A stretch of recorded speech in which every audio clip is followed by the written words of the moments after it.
மாண்புமிகு கைத்தறி மற்றும் துணிநூல் துறை அமைச்சர் திரு ஆர் காந்தி அவர்கள் தக்கோலம் பேரூராட்சியில் உள்ள அழகுராஜா பெருமாள் கோவில் இடத்திலிருந்து அகற்றப்பட்ட 53 குடும்பங்களுக்கு பூமிதான வாரியம் மூலம் நிலமனை பத்திரங்களை வழங்கி பேசினார். மாண்புமிகு தமிழ்நாடு முதலமைச்சர் அவர்கள் பொறுப்பேற்றதிலிருந்து மக்கள் நலன் சார்ந்த பல்வேறு திட்டங்களை செயல்படுத்தி வருகின்றார். அவ்வகையில் இன்றைய காலகட்டத்தில் பொதுமக்கள் அரசு நிர்வாகத்தை தேடி கோரிக்கை மனுக்களுடன் அலைந்த காலங்கள் மாறி மக்களை தேடி மக்கள் குறைகளை நிவர்த்தி செய்யும் வகையில் மக்களுடன் முதல்வர், உங்களை தேடி உங்கள் ஊரில் உள்ளிட்ட திட்ட முகாம்களில் அரசு நிர்வாகம் சார்பாக பொதுமக்களிடமிருந்து கோரிக்கை மனுக்கள் பெறப்பட்டு உடனடி தீர்வுகளை வழங்கப்பட்டு வருகிறது.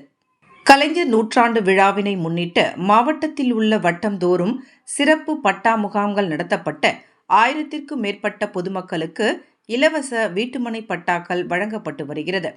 ராணிப்பேட்டை மாவட்டத்தில் மற்ற மாவட்டங்களை காட்டிலும் குறைவான பூமிதான நிலங்களே உள்ளன. தற்பொழுது தக்கோலம் பேரூராட்சியில் உள்ள அழகுராஜா பெருமாள் கோவில் இடத்திலிருந்து அகற்றப்பட்ட 53 குடும்பங்களுக்கு இடம் வழங்கும் பொருட்டு பூமிதான வாரியம் மூலம் இடம் தேர்வு செய்யப்பட்டு நிலமனை பத்திரங்கள் வழங்கப்பட்டுள்ளது என மாண்புமிகு கைத்தறி மற்றும் துணிநூல் துறை அமைச்சர் அவர்கள் பேசினார்.